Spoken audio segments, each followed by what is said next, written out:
여러분 안녕하세요. 반갑습니다. 스피치 요리하는 여자 임정민입니다. 오늘은요, 창의적인 아이디어, 창의적인 생각을 할 수 있는 말하기에 대해서 얘기해 보도록 하겠습니다. 앞으로 4차 산업혁명 시대는 인공지능, AI가 지배하는 시대다라고 지금 예측이 되고 있는데요. 사실 우리가 AI하고 인간하고 비교해 봤을 때 AI는요, 어떠한 일을 많은 데이터를 가지고 그걸 신속하게 빠르게 찾아내고 빠르게 해결하는 그러한 능력을 가지고 있습니다. 하지만 그건 인간이 기계를 이길 수는 없어요. 왜냐면 신체적으로도 우리가 계속 신체 능력이 떨어지고 또 기억력도 계속 감퇴하게 되죠. 그래서 많은 것을 기억하고 많은 것을 빨리 내가 처리하는 건 한계가 있습니다. 그런데 기계보다 바로 우리가 인간이 우월한 능력은 바로 창의적인 생각, 새로운 크리에이티브한 생각들을 할 수 있다라는 거죠.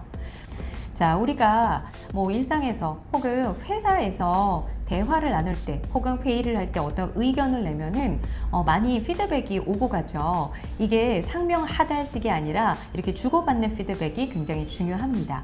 그래서 영국의 비즈니스 전략가이자 켄트 대학교 교수인 리처드 스케이스는 21세기에는 직원들 간의 피드백이 혁신을 가져오는 최고의 원천이 되어줄 거라고 말하기도 했습니다.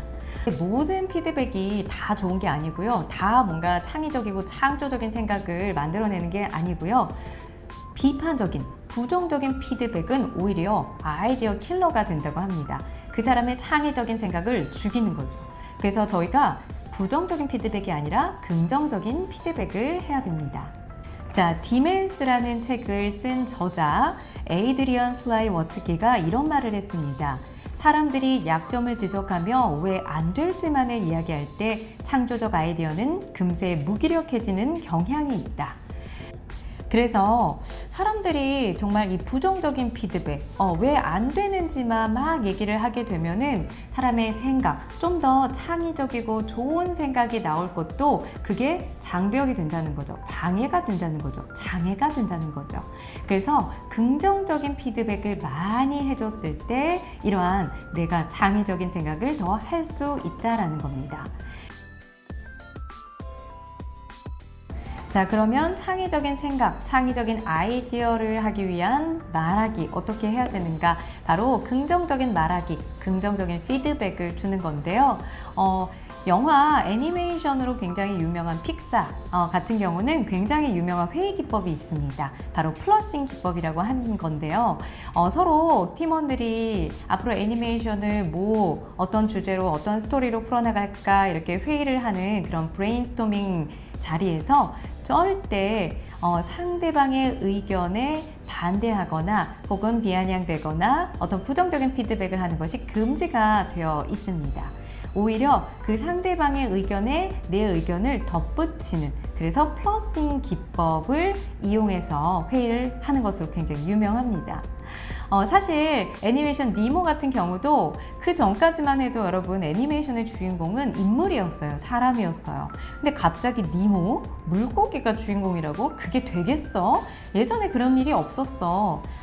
지금 그런 걸 주인공으로 내세워서 하기엔 시기상조야. 그게 뭐야? 이런 식으로 아까 말씀드린 이런 부정적 피드백을 했다라면은 절대 이 니모라는 작품이 탄생될 수 없었겠죠. 그래서 여러분이 긍정적 말하기, 긍정적을 피드백을 하실 때 바로 이 플러싱 기법을 사용하시면 되겠습니다. 그래서 플러싱 기법은 상대의 아이디어를 깎아내리거나 죽이기 위한 어떤 비판만 쏟아내는 사람에게는 발언권이 없습니다. 상대의 아이디어를 보완해서 내가 뭔가 개선하고 발전시킬 수 있는 그러한 의견을 더해줄 수 있을 때만 피드백을 줄 수 있는 거죠.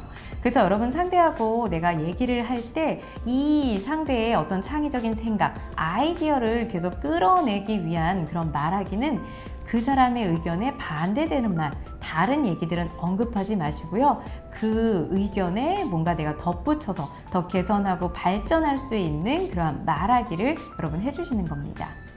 그리고 한 가지 더는요, yes and 기법이 있습니다.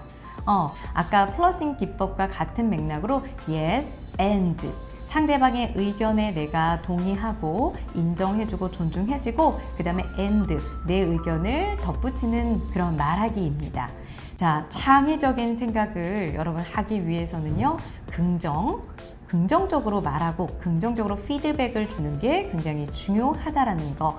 그래서 플러싱 기법, 상대방이 어떤 말을 했을 때 내가 거기에 플러스 더 개선하고 발전할 수 있는 이야기만 덧붙이는 겁니다. yes and 기법도 마찬가지입니다. 그래서 회사 내에서는 어떤 조직원들과 회의할 때, 브레인스토밍 할 때 꼭 이 기법을 활용하시면 좋고요. 또 아이하고 혹은 내 주변 사람들과 소통을 하실 때도 꼭 이 기법을 활용하시면 되겠습니다. 아이의 창의성도 또 엄마가 어떻게 말하느냐에 따라 달라집니다. 자, 그래서 내 주위에 있는 모든 관계와 소통을 할 때 이 기법을 활용하시면 좋겠습니다. 자, 오늘은 여기서 마치고요. 다음에도 유익한 컨텐츠로 다시 돌아오겠습니다. 고맙습니다.